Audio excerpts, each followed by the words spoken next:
Pada hari ini saya ingin mencoba memberikan pendapat opini ya tentang potret penegakan hukum di Indonesia.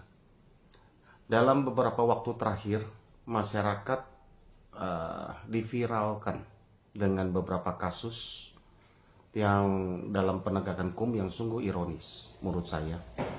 Dimulai dari beberapa bulan yang lalu tentang kasus Vina dan Eki di Cirebon yang begitu viral. Misalkan waktu yang di rumah sakit sih rok tuh agak diangkat di sama. Ya tapi masih ada celana shortnya. Ya. Oh jadi nggak mungkin lihat celana dalamnya, mohon maaf ya, nggak mungkin lihat. Kan ketutup shot. Iya ketutup short kan? Iya. Artinya nggak mungkin terlihat kan? Nggak. Apalagi kalau terlihat kemaluannya nggak mungkin kan? Nggak. Sumpah demi Allah, demi Rasulullah, saya pengen membuktikan kasus ini adalah pembunuhan. Bukan saya meyakini, itu hasil pemeriksaan Polres kecelakaan lalu lintas. Masa saya sebagai mantan Kapolda menaibkan itu? Saya meyakini ini pembunuhan. 11 juta rupiah untuk siapa yang bisa membuktikan bahwa ini adalah laka lantas.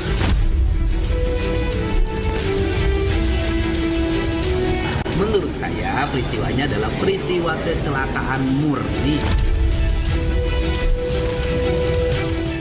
Saya selaku koordinator hukum dari kasus Vina dan Eki, ketika memasuki dan melihat fakta yang sesungguhnya yang sudah kami sampaikan di PK, ini sungguh sangat ironis. Dan kasus viral yang lain, nanti kita akan bahas satu demi satu, adalah yang terjadi di Sulawesi Tenggara, ya, di Konawe. Seorang guru honorer tingkat sekolah dasar Kabupaten Konawe Selatan, Sulawesi Tenggara ditahan atas tuduhan melakukan penganiayaan kepada siswa yang diketahui anak polisi. Supriyani dituduh menganiaya siswa kelas 1 berinisial D hingga mengalami luka di paha pada 24 April lalu. Sempat mendekam di penjara selama 1 minggu, penahanan guru Supriyani akhirnya ditangguhkan. Ia pun meminta keadilan karena merasa tidak melakukan penganiayaan kepada salah satu muridnya seperti apa yang dituduhkan. Di mana seorang guru honorer SD kelas 1 ya di Konawe itu dilaporkan ke polisi oleh seorang orang tuanya ya, orang tua muridnya yang anak SD kelas 1 yang kebetulan juga ayahnya adalah seorang anggota polisi berpangkat Aibda. Kasus yang ketiga adalah yang juga sungguh mendapat sorotan publik, menghebohkan dunia hukum di Indonesia adalah penangkapan 4 orang oleh Kejaksaan Agung.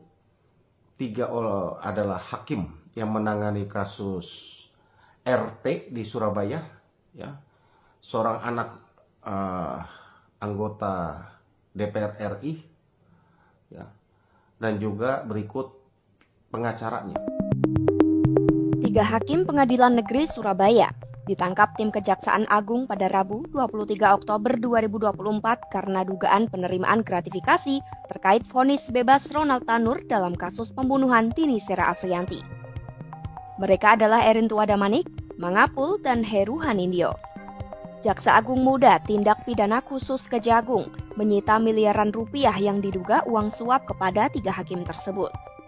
Direktur Penyidikan Jampitsus Abdul Qohar mengungkapkan barang bukti diperoleh saat penyidik menggeledah properti 3 hakim dan pengacara Ronald Tanur, Lisa Rahmat. Ironisnya ditemukan barang bukti berupa uang lebih dari 20 miliar rupiah. Ketika kasus yang melibatkan antara penguasa atau yang memiliki kekuasaan, ya, dan yang punya uang, ya, berlawanan dengan rakyat kecil yang mencari keadilan, ya, berbanding terbalik dengan peristiwa yang terjadi di Surabaya. Ya. Potret hukum Indonesia saat ini sungguh dikejutkan dengan viralnya kasus-kasus yang tadi saya sebutkan, ya, yang melibatkan antara, sekali lagi, yang punya kuasa ya, dan punya uang melawan rakyat, masyarakat miskin, masyarakat yang tidak memiliki kekuasaan, dan juga kepada hal-hal yang viral berbanding terbalik seperti yang tadi saya katakan di kasus Surabaya ya, yang punya uang juga, yang punya kuasa diduga ya dalam kasus yang viral sekarang ini ya, untuk mencoba mempermainkan hukum di Indonesia. Kasus Vina dan Eki di Cirebon adalah potret yang pertama ya, dimana kita tahu bahwa ini juga melibatkan seorang ayah yang anggota polisi yang memiliki kuasa ya, yang diduga ya ada campur tangan dari yang bersangkutan terhadap proses kasus Vina dan Eki di awal, sehingga berujung kepada kasus ini menjadi viral oleh karena ada 7 terpidana ya, dari 8 orang yang dihukum ya, 7 orang di dalamnya masih ada mendekam menjadi sumber hidup di tahanan. Bayangkan, mereka tidak akan pernah keluar dari pengadilan atau dari lapas kalau PK yang kami sedang ajukan ini, atau tidak ada upaya hukum yang akan kita lakukan, atau PK-nya tidak dikabulkan. Kalau dugaan masyarakat, dugaan kami berdasarkan fakta bukti yang kami ajukan di PK, kalau ternyata bukan mereka pelaku pembunuhan, apalagi kami bisa sampaikan berkembang dan bukti fakta yang ada, peristiwa itu adalah diduga bukan pembunuhan tetapi adalah kecelakaan tunggal. Yang jelas itu air kencing, Pak. Dalam dunia yang modern sekarang ini, harusnya cara-cara mengejar pengakuan, apalagi dilalui dengan cara-cara penyiksaan, penganiayaan, tekanan psikis, itu sudah tidak dilakukan lagi. Ya, untuk kasus-kasus pidana murni ya. Karena kenapa? Secara undang-undang HAM internasional, kita ini sudah meratifikasi Indonesia ini ya, mengikuti undang-undang hak asasi manusia. Dalam situasi perang saja kita tidak dibenarkan menyiksa tahanan. Tahanan itu harus diperlakukan secara manusiawi. Apalagi ini baru tersangka. Ya, sehingga akibatnya apa? Akibatnya ini mendapatkan keterangan yang tidak benar sehingga menghasilkan yang boleh dibilang jurukannya sekarang adalah pengadilan sesat. Tunggu, ini adalah satu peristiwa yang harus menjadi refleksi hukum di Indonesia bagi penegakan hukum. Peristiwa yang kedua adalah guru honorer di Konawe, Sulawesi Tenggara. Supriyanti adalah seorang guru SD kelas 1 ya, yang dituduh dilaporkan melakukan penganiayaan kepada seorang anak ya, anggota polisi yang berpangkat Aibda. 6 hari, Supriyani harus merasakan hidup di dalam tahanan dengan tuduhan melakukan penganiayaan kepada salah satu muridnya. Sejak awal, Supriyani yang sudah bekerja selama 16 tahun sebagai guru honorer itu mengaku tak pernah menganiaya seperti tuduhan yang dilayangkan kepadanya. Di dalam laporan polisinya, akhirnya Supriyanti ini diproses hukum dan dilakukan penahanan. Pro dan kontra di tengah masyarakat, dan akhirnya Jaksa Agung ya, mengambil alih penanganan kasus Ibu Supriyanti ini ya, untuk penegakan hukum selanjutnya. Ini setelah viral. Ya, tentu ini adalah satu potret hukum di Indonesia yang menurut saya ini harus menjadi perhatian bagi pemerintahan Bapak Presiden Prabowo lewat Kabinet Merah Putih yang baru dilantik kemarin dalam penegakan khususnya dalam bidang hukum. Ya, ini adalah sungguh serius. Gambaran peristiwa di Konawe yang menimpa guru Supriyanti ini adalah salah satu gambaran, salah satu potret hukum di Indonesia. Masyarakat memaknainya atau memberikan stigma tentang ada ketidakadilan antara perlakuan penegakan hukum kepada rakyat miskin, kepada orang yang tidak mampu dan tidak berkuasa. Dua peristiwa yang saya sebutkan di Cirebon dan yang di Konawe adalah mewakili ketidakadilan yang masyarakat rasakan oleh karena melawan atau berhadapan dengan penguasa yang notabene adalah penegak hukum. Dua-duanya kebetulan satu berpangkat Aibtu saat itu dan satu lagi berpangkat Aibda sekarang. Ya. Kita tunggu kelanjutan kedua kasus ini yang masyarakat rasakan ada ketidakadilan, ya, di mana yang dirasakan masyarakat ini dapat terjawab segera lewat upaya-upaya penegakan hukum, langkah-langkah hukum. Kalau yang di kasus Cirebon adalah lewat jalur peninjauan kembali yang saat ini sedang ditunggu hasilnya oleh kami selaku penasihat hukum dan kuasa hukum daripada 7 terpidana yang masih mendekam seumur hidup. Yang di Konawe, guru honorer dari Supriyanti sekarang juga sedang menunggu penyelesaian secara hukum. Ya, setelah kasusnya diambil alih oleh Kejaksaan Agung, sekarang sedang diupayakan penyelesaian kasus hukum tersebut melalui jalur RJ, Restoratif Justice. Kepala Pusat Penerangan Hukum Kejaksaan Agung, Harli Siregar menjelaskan bahwa kewenangan penanganan kasus ini kini berada di tangan pengadilan. Apakah terbuka peluang terhadap saudara Supriyani ini terdakwa akan dinyatakan bebas? Tentu sangat tergantung kepada proses pembuktian yang ada di pengadilan nantinya. Mengapa? Karena apakah sesungguhnya bahwa fakta-fakta yang akan terungkap di persidangan sama dengan fakta-fakta berkas perkara. Mana sedang diupayakan ada perdamaian di antara korban dan pelapor dan terlapor. Masyarakat sedang menunggu kedua peristiwa ini dan tentu ini adalah mewakili masyarakat yang merasa tidak berdaya ketika berhadapan dengan orang yang memiliki kekuasaan dalam dua kasus tersebut.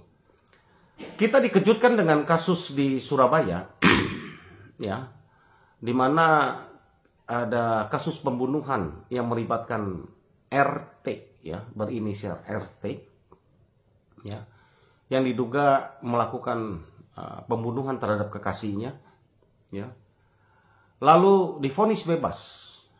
Ya. Kasus ini menjadi viral oleh karena menurut fakta yang ada,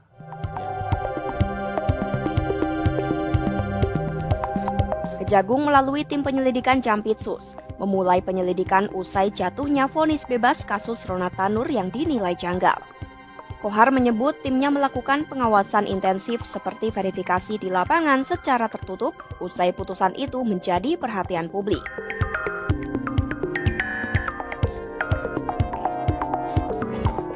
Penyidik menemukan uang tunai sebesar 1,1 miliar rupiah, 450 dolar AS atau sekitar 7 juta rupiah, dan sekitar 717 ribu dolar Singapura atau sekitar 8 miliar rupiah, beserta sejumlah catatan transaksi di rumah Lisa di Surabaya. Lalu di apartemen Lisa di Jakarta, penyidik menemukan uang tunai dari beragam pecahan dolar AS dan dolar Singapura yang jika dirupiahkan setara dengan 2 miliar rupiah. Ada pula dokumen bukti penukaran uang, catatan pemberian uang kepada pihak terkait, dan ponsel dari apartemen Lisa. Sementara saat penggeledahan kediaman Hakim Erintua Damanik dan Hakim Mangapul, penyidik menemukan sejumlah uang sebagai berikut.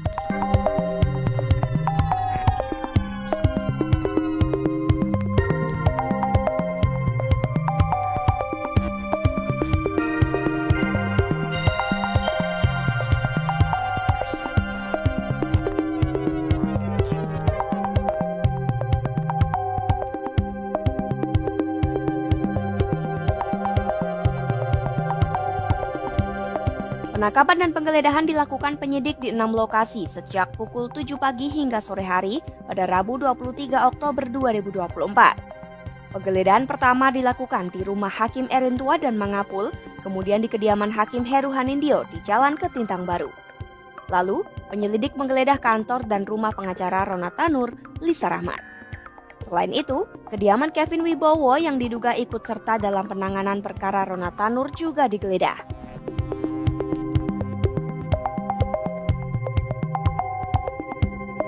Mahkamah Agung memberhentikan sementara 3 hakim tersebut. Apabila mereka terbukti bersalah, maka ketiganya akan dipecat. Hal ini dituturkan oleh juru bicara MA Yanto dalam konferensi pers di Gedung MA Jakarta, Kamis 24 Oktober 2024.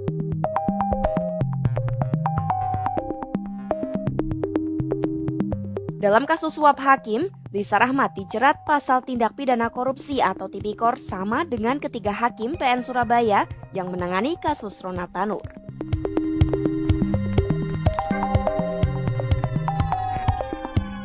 Tiga hakim PN Surabaya pun sudah ditetapkan sebagai tersangka dan ditahan di rumah tahanan kelas 1 Surabaya, cabang Kejaksaan Tinggi Jawa Timur. Mereka ditahan untuk memudahkan penyidikan. Selain 3 hakim itu, Kejagung juga menetapkan Lisa Rahmat sebagai tersangka dan ditahan di Rutan Salemba. Dan ada dugaan bahwa ini ada permainan saat itu. Dan dugaan itu ternyata terkonfirm saat ini dengan ditangkapnya 3 majelis hakim yang menangani perkara dan memvonis bebas ya dari RT tersebut dan seorang oknum pengacara ya, dengan barang bukti lebih dari 20 miliar rupiah. Ini sungguh ironis dan bertolak belakang dengan apa yang terjadi di kasus Vina dan Eki Cirebon dan juga Ibu Guru Supriyanti di Konawe, Sulawesi Tenggara. Ya. Yang ini berbanding lurus oleh karena orang yang diduga bersalah ya. Dan sekali lagi melibatkan dugaan orang yang memiliki kekuasaan ya dan juga memiliki kemampuan finance keuangan ingin mencoba mempengaruhi penegakan hukum Indonesia. Ya. Dan dengan terungkapnya peristiwa penangkapan terhadap 3 hakim ya yang menangani kasus RT dan juga penasihat hukumnya atau pengacaranya memberikan potret hukum yang negatif dan tragedi menurut saya bagi dunia hukum di Indonesia. Selama ini stigma hukum di Indonesia bahwa yang punya uang, yang punya kuasa, yang dapat memenangkan pertarungan dan mendapatkan keadilan. Ada yang mengatakan hukum itu tajam ke bawah, tumpul ke atas. Dan banyak stigma-stigma negatif lain yang dialamatkan masyarakat kepada penegakan hukum ini. Dengan 3 kasus yang saya sampaikan tadi, ini menambah kelam dunia hukum di Indonesia. Sungguh buat kita masyarakat pencinta keadilan hukum di Indonesia ketika kasus ini adalah potret ya penegakan hukum di Indonesia di mana 2 adalah mewakili orang yang sedang mencari keadilan karena tidak memiliki kekuasaan dan ditekan dengan orang-orang yang diduga memiliki kekuasaan, maka masyarakat merasa terganggu dan sentuh hati rasa keadilannya dan menjadi viral kedua kasus tersebut, yaitu kasus Vina dan Eki di Cirebon dan kasus Ibu Guru Supriyanti yang ada di Konawe, Sulawesi Tenggara. Sedangkan satu kasus yang lain adalah mewakili bagaimana orang berkuasa, orang yang memiliki kekuatan keuangan mencoba untuk mempengaruhi, membuat sesuatu langkah di luar hukum. Ya. Tentu ini menyentuh hati masyarakat, gambaran 2 kasus yang bertolak belakang ini. Ya. Mau kemana arah penegakan hukum Indonesia? Tentu jangan sampai masyarakat kita makin kehilangan kepercayaan kepada aparat penegak hukum. Itu sebabnya kami berharap Kabinet Merah Putih yang dibentuk oleh Presiden Prabowo, jajaran Mahkamah Agung, jajaran Menteri Bidang Hukum dan HAM, kepolisian, kejaksaan, pengacara, semua harus bersatu padu menegakkan kembali, mengembalikan kepercayaan masyarakat untuk mempercayai bahwa penegakan hukum di Indonesia masih ada harapan keadilan bagi semua orang. Ya. Satu langkah yang berani menurut saya ditunjukkan oleh Kejaksaan Agung dengan menangkap 3 hakim dan oknum pengacara di kasus Surabaya dan mengambil alih kasus honorer guru Ibu Supriyatini. Saya pikir kalau kita berbenah mencari keadilan, menegakkan kebenaran dengan cara-cara yang konstitusional, maka keadilan di tengah masyarakat, kasus-kasus viral seperti yang menimpa kasus Vina Eki di Cirebon, kasus Supriyanti di Konawe, Sulawesi Tenggara, dan kasus hakim dan RT yang di Surabaya tidak akan terjadi kembali. Ya, saya hanya ingin memberikan refleksi hukum bagi Indonesia. Masih adakah keadilan di Indonesia? Kira-kira itu yang sering kita bertanya. Saya masih menaruh harapan yang besar kepada negara kita, ya, negara Republik Indonesia, bahwa keadilan, ya, masih ada. Mari kita dukung, berbenah, dan menaruh harapan yang besar kita kepada Kabinet Merah Putih, sekali lagi yang dibentuk oleh Bapak Presiden Prabowo, ya, dan juga seluruh unsur penegak hukum, dan juga dilantiknya Ketua Mahkamah Agung yang baru. Ya, kita berharap para penegak hukum dapat merasakan, ya, nilai-nilai keadilan yang sedang berkembang di tengah masyarakat. Demikian sekilas pendapat yang dapat saya sampaikan. Semoga ini dapat membuka pemikiran kita untuk lebih luas pemahaman tentang pemikiran-pemikiran yang berkembang di tengah